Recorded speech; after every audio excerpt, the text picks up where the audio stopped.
모세가 하나님께 출애굽 소명을 받았지만은 자기를 미워하는 동족들을 통솔할 자신이 없었습니다. 그래서 하나님이 히브리 선조 아브라함에게 주신 언약을 다시 자세히 가르쳐 주고 그걸 그대로 설득하면은 오늘 18절 말씀대로 그들이 너 말을 들을 것이라고 약속을 하셨습니다. 그렇다면은 이제는 그 출애굽 소명을 실현할 구체적인 방안을 논의할 차례입니다. 하나님이 먼저 모세에게 바로에게 가서 히브리의 인의 하나님 여호와께 제사를 지내러 사흘길쯤 강야로 가게 허락해 달라고 요청하라고 지시했습니다. 그리고 그 이후에 일어날 일에 대해서 예언했습니다. 지금 분명히 애굽을 탈출하는 게 목표입니다. 그런데 마치 언뜻 들으면은 희생 제사를 마치고 돌아올 것 같은 뉘앙스가 보입니다. 하나님이 그렇다면은 다른 핑계를 대라, 즉 거짓말하라고 시킨 것이 아닌가 싶지만은 절대 그럴 리는 없는 것입니다. 하나님은 인간과처럼 상대나 여건을 봐가면서 영악하게 잔머리를 굴리시는 분이 절대 아닙니다. 그럴 필요가 없는 유일한 존재입니다. 항상 완전한 선만 행하시고 당신의 뜻만 거룩할 뿐 아니라 그 수행하는 방법도 항상 거룩하신 겁니다. 그래서 하나님의 이름을 스스로 있는 자라고 밝힌 가운데 그 여러 가지 뜻이 있지만 그 중에 그 중요한 의미가 바로 그것입니다. 하나님에게는 그런 모략이 없다는 거죠. 그렇지만은 하나님께서는 당신의 일을 직접 나서서 하는 경우는 극히 드뭅니다. 대부분의 일들을 당신의 종으로 부르신 인간을 통해서 합니다. 그러니까 인간관계 안에서 인간 사회에 통용되는 간섭, 제도, 상식의 제한을 받을 수밖에 없는 겁니다. 그러니까 지금 모세가 바로에게 가서 우리가 탈출할 테니까 막지 말라고 대놓고 말을 했다면 바로가 그 자리에서 격분하고 더 이상 대화가 진전될 수 없고 단절되어 버릴 것입니다. 거기다가 하나님은 나중에 율법을 주셨는데 신명기 10장 10절에 만약에 어떤 다른 종족과 다툼, 전쟁을 칠 일이 있으면 먼저 평화를 선언하라고 그랬습니다. 그 평화에 하답하지 아니하면 그때 가서 전쟁을 치라고 명령한 것이죠. 또 하나 구약 성경에 보면 사흘길이라는 표현이 종종 등장합니다. 당시에 교통편이 열악해서 말을 타거나 걷는 수밖에 없는데 사흘길이란 것은 추격이 도저히 불가능한 아주 먼 거리라는 뜻의 간용어입니다. 그러니까 바로가 사흘길 가도록 허락해 달라 이 말을 듣는 순간 얘들이 노예 생활을 종식시켜 달라고 요구하는구나. 바로도 금방 알 수 있는 겁니다. 그리고 더 정확하게 말씀드리면은 이 모세가 전할 말은 그 하나님께서 지시한 그대로 순전하게 하나님의 당신의 뜻이 있는 겁니다. 틀 것 많지도 그 안에 인간적인 계력이 없습니다. 말하자면 바로의 분노를 누그러뜨리려고 표현을 일부러 부드럽게 한 그런 의도도 전혀 없단 말이죠. 하나님이 모세에게 바로에 가서 어떻게 말하라고 지시했습니까? 맨 먼저 히브리인의 하나님 여호와가 우리에게 임했다. 그걸 먼저 밝히라고 그랬단 말이에요. 그러니까 지금 모세가 하는 이 요청이 우리끼리 회의한 결과가 아니라는 거죠. 애굽에서 400년 넘게 애굽이 히브리인들의 노력으로 큰 이익을 얻었고 우리도 그냥 공짜로 봉사했는데 이참에 구태여 그 보상까지 우리는 요구하지 아니하겠다.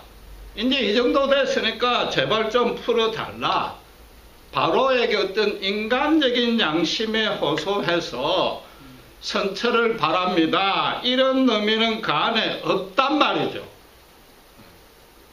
여호와가 임했다. 상천하지의 유일하신 하나님, 그분의 뜻이요 그분의 명령이다. 나는 그걸 대변할 뿐이다. 그 뜻입니다. 여러분, 고대의 각 나라마다 신들이 있었고 그 신들끼리 다투어서 그 민족의 흥망성쇠가 바뀐다고 믿었습니다.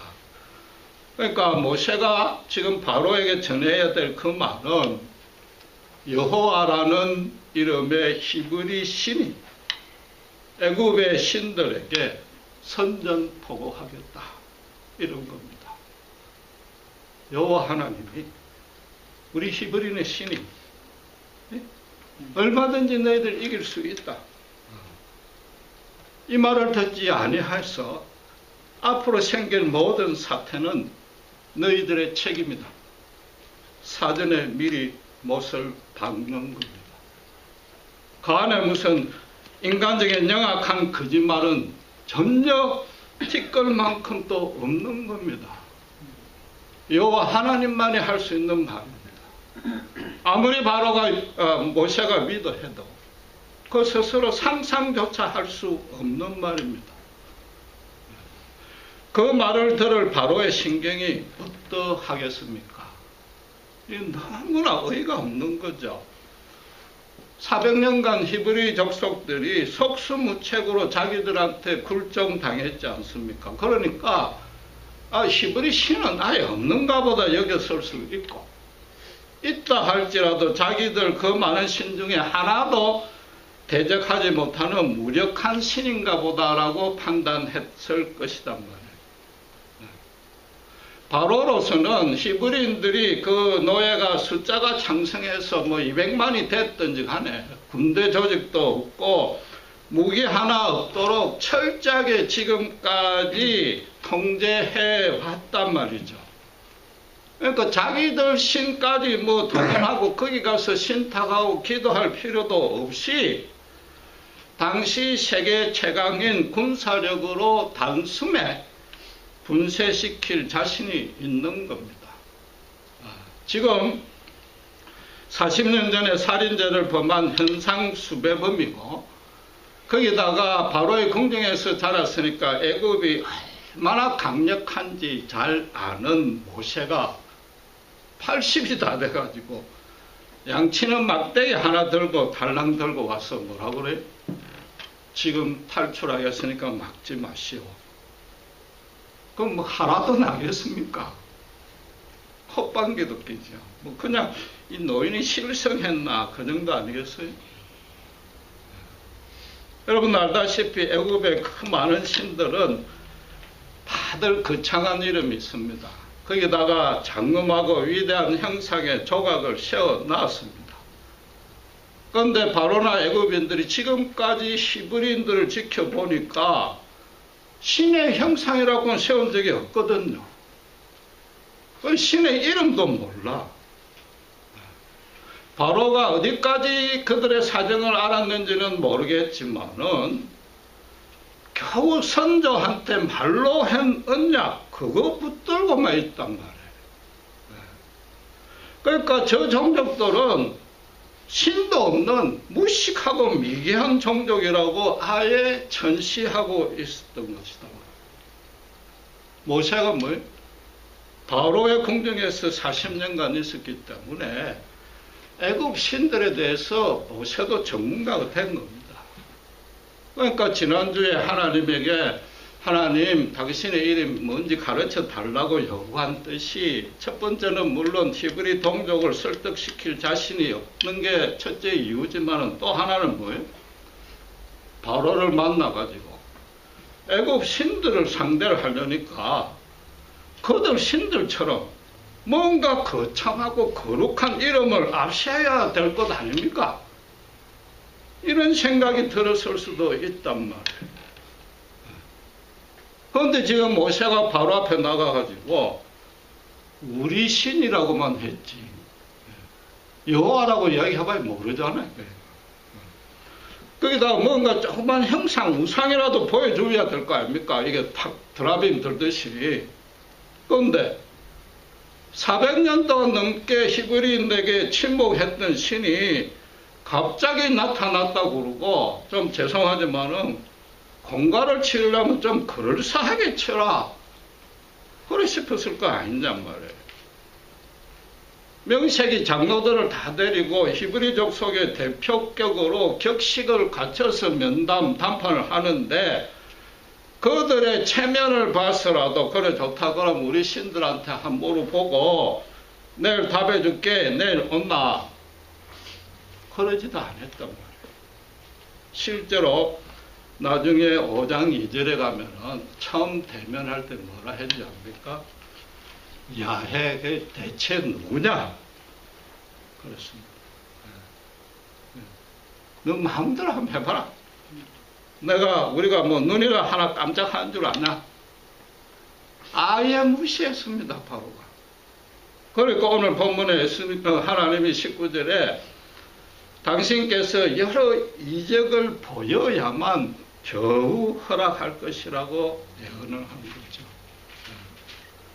실제로 그렇게 진행이 된 겁니다.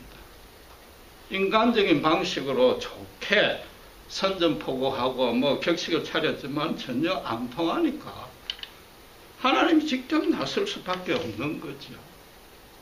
그러니까 이 출애굽의 10가지 이적의 대부분들이 애굽의 우상신들을 하나씩 깨트리는 싸움입니다. 애굽 신들은 대적하지 못합니다. 아예 손 하나 꼼짝 못하고 완전히 박살납니다. 알다시피. 근데 사실은 그 신들이 실제 존재조차 하지 아니하는 거니까 눈도 깜짝할 반응을 보일 수도 없는 거지요. 그러니까 지금 바로가 10번이나 그렇게 완화하게 버틴 첫째 이유는 그 공짜 노동력을 놓치기 싫은 게 가장 큰 이유지만은, 이름도 없고 400년간 꿈쩍도 안 했고 형상도 없고 눈에 안 보이는 히브리 신이 자기들 위대한 신들에게 비해서 아무것도 아닌 것 같은 그 신이 자기들 신을 자꾸 패배시키니까 도무지 이해가 안 된 거죠. 그런 측면이 있는 거단 말이에요. 여러분, 이게 얼마나 놀랍고 큰 은혜냔 말이에요. 이게 얼마나 큰 힘이 되는냔 말이에요. 하나님이 당신께서 약속하신 대로 출애굽한 이후에 그 백성들을 시내산에서 예배 드리게 했습니다. 그리고 그 뒤에 출애굽을 주었습니다. 지난주에 말씀드린 대로 첫 번째 계명이 너는 나 외에 다른 신을 두지 말라. 여전히 당신의 이름을 안 가르쳐 줍니다. 그냥 내다 재확인했습니다. 그리고 두 번째 계명을 뭐라고 주셨습니까? 어떤 형상이라도 우상을 만들지 말라고 그랬던 거예요. 당신은 형상이 없다. 내 형상이 없다. 거기다가 뭐예요? 애굽의 우상신들이 무참하게 10전 10배 하는 것을 너희 두 눈으로 똑똑히 봤지 않느냐. 노인 한 명이 그 10명의 신을 다 무너뜨렸다는 얘기는 결국은 그 신들이 아예 없다는 뜻 아니냐. 제발 우상을 섬기지 말라 이 말이죠. 그 10계명의 첫째, 둘째 계명과 오늘 본문이 우리에게 주는 의미가 뭐냐 말이에요. 우리도 이스라엘처럼 노예가 되어가지고 도무지 우리 힘으로는 탈출할 수 없고 꿈도 꾸지 못하는 그런 고난들이 평생에 몇 번씩 닥칠 수 있습니다. 또 일방적으로 억울하게 계속 기도해도 끝나지 아니하는 억울한 일, 내만 욕들어 먹는 일, 피해보는 일 많이 생길 수 있습니다. 그러나 결코 낭망하지 마라. 좌절하지 마라. 하나님이 지팡이도 한번 휘두르지 아니했습니다. 모세의 입에서 나오는 당신의 말씀으로 세계 최강 애국을 완전히 무참하게 박살냈습니다. 그러니까 구약 성경 내내 이스라엘을 너희가 기억하란 말이야. 내가 출애굽시킨 나를 기억하란 말이야. 당장 눈앞에 보이는 상황이 사방이 다 막혀가지고 빛이 바늘 구멍으로도 들어올 틈이 없을지라도 뭐라고요? 정령 너와 함께 하리라. 사방이 아무리 캄캄해도 그 밖에 엄청난 영광의 빛이 배후에 있음을 절대 잊지 말라. 목사님들이 가장 자주 들은 너무나 뻔한 비유지만은 너무나 확실하니까 제가 다시 들자면은 이 땅에 먹구름이 완전히 가득 차고 비바람이 칠지라도 비행기 타고 조금만 올라가면은 구름 한 점 없는 하늘이잖아요. 태양은 거기서 항상 비치고 있잖아요. 우리 믿음의 가장 근본이 뭐예요? 하나님이 항상 함께 하신다는 건데, 교회 다닌 지 10년, 20년이 돼도 조금만 힘들면은 가장 첫째 되는 그것마저도 흔들린단 말이에요. 인간이 얼마나 어리석고 연약한지 모르는 겁니다. 그렇잖아요. 우리 신자가 이럴진데 바로로서 바로에게 그 10번 재앙 일으켰다고 걔가 제대로 믿겠습니까? 항복하겠어요? 불신자에게 하나님 함께 하신다고 10번 전도한다고 믿겠습니까? 그렇지 않잖아요.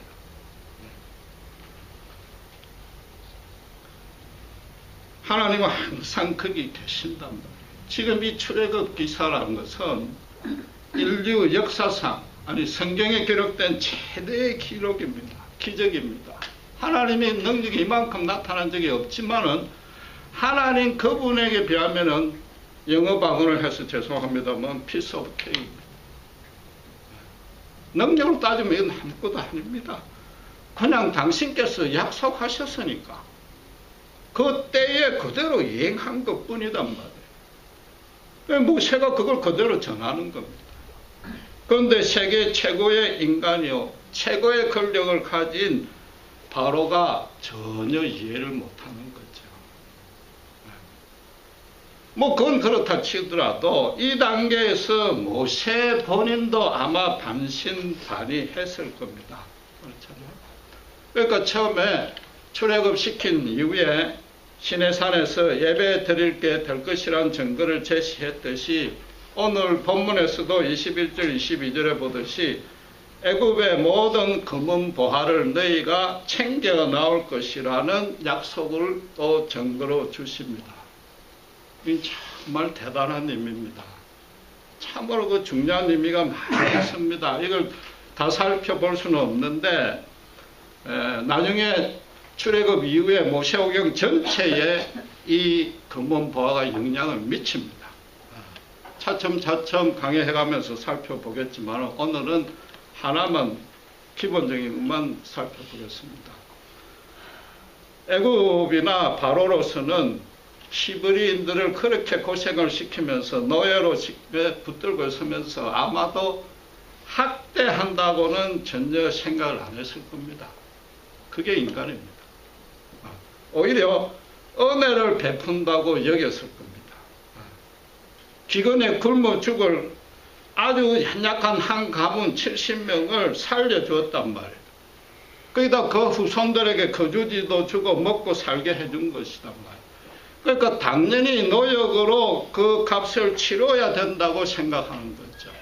물론 요셉이 애굽도 기근에서 구해준 그 큰 은혜는 그들도 감사했습니다. 그러나 요셉은 이방인인데도 총리로 세워서 모든 부귀 영화를 누리게 했고 그들의 가족과 친척도 아주 크게 대우해줬단 말이에요. 보상을 해줬단 말이에요. 자기들은 그걸 다 갚았다고 생각을 하는 거죠. 그런데 기근이 끝나고 요셉을 모르는 바로가 생기니까 그 후손들까지 돌볼 책임은 없다고 생각을 하는 거죠. 옛날에 한국의 부잣집에 머슴들이 있는데 이 머슴들은 대대로 있었습니다. 그 집에 대대로 머슴이었습니다. 당시로서는 하루하루 연명하는 게 원체 급하니까 그 머슴을 했으면 굶지 않는단 말이에요. 가끔 고기도 먹고 있단 말이에요. 그러니까 당시에 다른 빈민들이 오히려 머슴들을 부러워했습니다. 거기다 양반집의 머슴은 주인 건세 등에 업고 행색깨나 부렸습니다. 그리고 그 집에서 장가도 보내주고, 그러니까 머슴을 그만둘 생각지도 아니하고 그들은 감지덕지하고 살았단 말이에요. 그건 사회 구조적이고 인간의 이성과 도덕성이 아직도 미성숙한 탓이 있었지만은 지금 히브리인과 애국과의 관계가 그와 똑같단 말이에요. 이스라엘 백성들이 출애굽하고 난 이후에 광야에서 수시로 애굽의 고기 가마 곁이 그립다고 불평한 것은 나름대로 이유가 있는 겁니다. 대대로 내려온 그 머슴 근식이 DNA에 박혀 있기 때문이단 말이에요. 지금 바로가 히브리인들을 학대한 게 아니라 오히려 자기들이 은혜를 베푼다고 여기고 있는데 여기다가 탈출하겠다고 하니까 이 배은망덕하다는 생각부터 먼저 드는 거죠. 거기다 눈에 보이지도 아니하지요. 이름도 없지요. 그런 히브리 신이 자기들 신들, 그 위대한 신들 앞에 와가지고 선전포고한단 말이에요. 앞으로 너희들 큰일 날 거다! 이런단 말이에요. 그러니까 바로로서는 자기들 신뿐만 아니라 바로 자신의 자존심 때문에라도 절대로 이건 허락할 수가 없는 일이에요. 10번이나 버틴 이유가 그거고 10번이나 모세를 살려준 이유도 그거단 말이에요. 자존심 싸움이니까. 누가 이기나 끝까지 한번 가보자. 10가지 재앙이 일어날 수밖에 없는 거고 하나님은 어쩔 수 없이 10가지 재앙을 일으켰는데 나중에는 어떻게 됐어요? 애국 백성이 제발 좀 나가달라고 사정까지 합니다. 12장 33절에 가보면은 바로가 이스라엘 백성에게 재촉해서 그 지경에서 속히 보내려 함으로 그럽니다. 제발 좀 나가달라. 그리고 이스라엘 백성들도 하나님의 이 모세에게 주신 약속의 말 그대로 사람들에게 은금을 달라고 그러니까 애굽 사람들이 한마디도 못하고 순순하게 다 내줍니다. 여러분 이게 인간이 얼마나 완악한지 모릅니다. 완악한 걸 넘어서 비참한 거죠. 인간이 불쌍하고 어리석기 짝이 없는 거죠. 눈에 안 보이고 이름이 없다는 한 가지 이유 때문에 하나님에게 10번 해서 10번 다 지고도 항복을 안 하는 거죠. 검은 보화를 다 내주는 한이 있더라도 자기 자존심은 챙기겠다는 거예요. 자기 우상은 포기하지 아니하겠다는 거예요. 여전히 실존하지도 아니하는 그 헛된 우상을 붙들고 있는 거예요. 그건 무슨 말인가 하면은 내 실력으로 내 힘으로 언제든지 다시 검은 보화 모을 자신이 있다 이런 얘기죠. 그러나 하나님 뜻은 그걸 더 나간 거죠. 하나님이 지금 뭐 검은 보화가 부족해서 이스라엘에게 그게 꼭 필요해서 그걸 달라는 게 아니단 말이에요. 애굽이 히브리인들에게 갖고 있었던 그 생각, 히브리인에게 은혜를 베푼다는 그 생각이 너무나 틀렸다. 그걸 지금 깨우쳐 주는 거죠. 양반이 머슴을 자기 집에 기극해 하는 이유는 뭡니까? 새벽에도 한밤중에도 마음 놓고 버리 먹으려고 시도 때도 버리 먹으려고 집에 기거한 거예요. 장가 보내주는 이유는 뭐예요? 대대로 노예로 삼으려니까 묶으려니까. 가끔 고기 먹여주는 이유는 뭐예요? 힘을 쓰게 만들어야 되니까. 자기들 욕심을 채우려는 거죠. 물론 나면서 구조적으로 빈민이고 신분이고 그런 구조였고 사회 체계였지만은 지금 하나님의 뜻은 먹고 마시는 것, 생존에 필수적인 것, 그걸 가지고 사람에게 농단하지 말라는 얘기죠. 그걸 가지고 사람을 위협하고 조종하고, 그것만큼 치사한 죄가 없다. 그것만큼 사악한 죄가 없다. 하나님이 인간을 만들 때 서로 동등 배필로 만들었고 서로 사랑하라고 만든데 지금 그걸 위반했단 말이에요. 여러분, LA 가면은 한인 페인터나 이 건축업자들이 많은데 그런 일을 하는 사람들이 보조 어시스트로 주로 히스패닉 불체자들을 데리고 섭니다. 그런데 불체자니까 돈도 없으니까 차도 없는데 그 사람들 태워가 와야 되는데 LA가 트래픽이 심하니까 왔다 갔다 하려면 이게 시간과 경비가 엄청 듭니다. 그러니까 그걸 절약하려고 자기들 집 차고에다가 야전 침대를 놔두고 간이 식사할 수 있는 시설을 줍니다. 거기서 숙박하는 거죠. 무이 좋고 매우 좋은데 문제는 불체자니까 임금을 적게 주는 데다가 숙박비조로 또 일부 떼가 줍니다. 또 깎아서 줍니다. 그래도 주긴 주었지요. 그걸 보면 얼마나 가슴이 아픈지 모릅니다. 하여튼 한국 사람이지만은 정말 부끄럽습니다. 그래도 임금은 주었잖아요. 지금 애굽이 히브리인에게 하는 짓이 뭐냐 말이에요. 한 푼도 안 줬잖아요. 지금 하나님이 간단하게 단번에 400년 동안 밀린 임금을 되찾게 해주신 거예요. 틀림없이 이자까지 붙였을 거예요. 그 애굽만 야단친 게 아니라 하나님이 이스라엘에게도 야단치는 거죠. 너희들 노예 근성을 버리라. 머슴으로 남아있지 말라는 거죠. 먹고 사는 것을 근본적으로 책임지는 게 바로냐? 내냐? 내다. 그것으로 그치지 아니하고 이스라엘과 애굽 사람 두 사람들 모두에게 또 하나 가르치는 것은 인간은 이 땅에 먹고 사는 것을 목적으로 하는 존재가 아니라는 거죠. 애굽이 자기들이 뭐 숙식을 책임져 준다고 은혜 베푼다. 그건 착각이 아니라 제약이고, 히브리인들도 숙식을 책임져 주니까 뭐 어쩔 수 없이 복종하는 것. 그게 인간의 재성이요, 인간의 한계단 말이에요. 하나님 그걸 한순간에 다 해결해 주실 수 있단 말이에요. 그걸 완전히 뒤엎은 거다. 제발 너희들이 어떤 존재인지 알아라. 내 형상을 담게 지음을 받은 거룩한 존재지 않느냐? 먹고 마시는 것으로 살 게 아니라 내 입에서 나오는 말씀으로 거룩하게 살라. 그렇게 살지 아니하면은 아무리 떵떵거리고 살아도 그건 죽은 거나 다름없다. 그걸 지금 깨닫게 해주는 것이단 말이에요. 지금 맨 먼저 하라는 말이 뭡니까?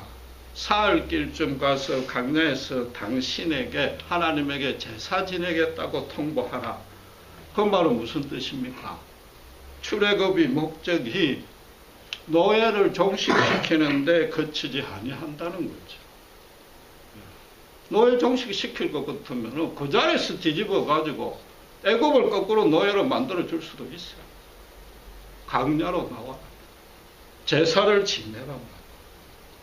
인간이 이 땅에 존재하는 가장 근본적인 뜻은 하나님께 경배하는 거죠. 하나님의 은혜에 감사하란 말이에요. 하나님을 기뻐하란 말이에요. 매일매일 기뻐하며 하나님과 교제 동행하라. 그것 때문에 출애굽을 시켜준 것이단 말이에요. 먹고 매달리는 것에 매달려가지고 이 땅이 전부인 줄로 알고 사는 자는 하나님이 없다고 생각을 하는 거죠. 세상의 형통과 안락을 내 힘으로, 내 실력으로 얼마든지 할 수 있다고 생각하니까 하나님과는 전혀 무관하고 하나님의 구원 밖에 있을 수밖에 없는 겁니다. 이 땅의 평안을 거기에다 살고 죽는 것을 맡기는 것은 죄송하지만은 동물처럼 본능에 충족한 것이요, 고귀한 인간이기를 포기한 것이다. 어떤 인간도 하나님의 은혜, 하나님을 매일매일 예배하지 아니하는 자는 그 앞에 기다리는 건 실패뿐입니다. 인간사에서 최고로 성공할지 몰라도 하나님 눈에는 최고로 실패한 거죠. 여러분, 제가 지금 모세의 고대 영웅담이나 이스라엘의 역사를 얘기하는 게 아니고 바로 우리 얘기입니다. 우리가 예수를 믿어 구원을 얻을 때 하나님이 어떻게 했습니까? 사탄으로부터 사흘 길을 떠나게 만들었습니다. 사탄이 도무지 추격할 수 없는 곳으로 하나님이 옮겨 넣으셨단 말이에요. 강야 같은 인생길을 걸어갈지라도 너희가 살 길은 오직 여호와께 제사 드리는 것뿐이다. 하나님 안에서는 더 이상 정죄함이 없고 사탄은 절대로 우리를 농간시킬 수가 없습니다. 넘어갈 수가 없단 말입니다. 예수님이 이 땅에 와서 엄청난 기적으로 사탄을 십전십패시키고 십자가에서 부활하심으로 해서 홍해의 그 마지막 세기까지 완전히 박았습니다. 사탄은 신자 앞에 꼼짝도 못하는 존재가 된 겁니다. 10길로, 한 길로 왔다가 10길로 도망간단 말이에요. 그렇게 우리를 옮겨 놓으신 것이단 말이에요. 그렇다면은 예수 믿고 난 이후에 우리가 세상의 죄악과 사망과 사탄의 세력 앞에 선전포고하고 있습니까? 십전십승할 자신이 있느냐 말이에요. 그게 예수 믿은 의미입니다. 물론 우리가 연약하지만은 아직도 애국 고기 가마솥이 그립다고 불평하고 있는가? 혹시라도 하나님보다 세상이 내 형통을 책임져 준다고 대대로 세상 앞에 무슨 노릇하거나 있지 아니하는가? 그게 오늘 본문이 말씀하시는 거죠. 하나님은 뭐예요? 이스라엘을 잘 먹도록 탈출시킨 게 절대 아니다. 인간 취급도 못 받는 것, 가장 기본적인 인권을 회복시켰고 40년 동안 억울하게 당했던 그 정신적인 피해도 완전히 보상시켰고 히브리 민족이라는 민족적인 자긍심도 단번에 회복시켰습니다. 가장 중요하게는 이제는 여호와의 이름을 부르고 언제 어디서나 마음껏 예배 드릴 수 있도록 만들어 주신 것이 출애굽의 뜻이다. 이스라엘 사람들은 꿈도 꾸지 못한 거예요. 그냥 탈출하기만 하면. 하나님은 그들의 기대와 방식 완전히 뛰어넘는 그 방식으로 누가 눈에도 안 보이고 이름도 없고 그저 침묵하고 부재했던 것 같은 그 하나님이 모세에게 내다 하고 나타나시고 히브리 민족 200만에게 내다 하고 나타나셨습니다. 아무 염려 말라는 거죠. 먹고 마시는 것보다 하나님 나라와 의를 먼저 구하란 말이에요. 여러분, 거창하고 종교적인 일을 하는 게 아닙니다. 너가 정말로 예수 믿고 난 다음에는 죄악과 사탄과 사망에서부터 사흘 길 멀게 떨어져 있다는 걸 확신하라. 그게 하나님 나라를 구하는 겁니다. 사흘 길 넘게 떨어져 있단 말이에요. 믿음에서나 인생에서 성공할 수 있는 유일한 비결은 그 세상과 거리를 얼마나 더 멀리 만드느냐, 그 길 말고는 없습니다. 우리는 흑암에서 빛으로 옮겨졌습니다. 죽음에서 생명으로 옮겨졌습니다. 죄인에서 의인이 됐습니다. 하늘의 생명책에 제 이름이 올라가 있습니다. 영생이 보장되어 있습니다. 왜? 예수님이 십자가에서 다 이루셨단 말이에요. 여러분, 주일 예배에 와서 뭘 해야 되느냐? 뭘 고백하고 뭘 기도해야 되느냐? 지난주도 우리가 사흘 길을 떨어져서 살다가 사탄이 하늘에서 별같이 떨어지는 것을 보았습니다 하는 성전 도구를 감격에 넘쳐서 기쁨에 넘쳐서 보고해야 될 거 아니에요. 또 이 문을 나갈 때, 예배드리고 나갈 때, 이 강야 같은 인생길에 외롭고 힘든 이 이민 사회를 살지라도 주님께서 십자가에서 십전십성한 그 권능을 안고 내가 자신 있게 나가겠습니다. 그게 예배 끝에 마음이어야 된다. 기도하겠습니다.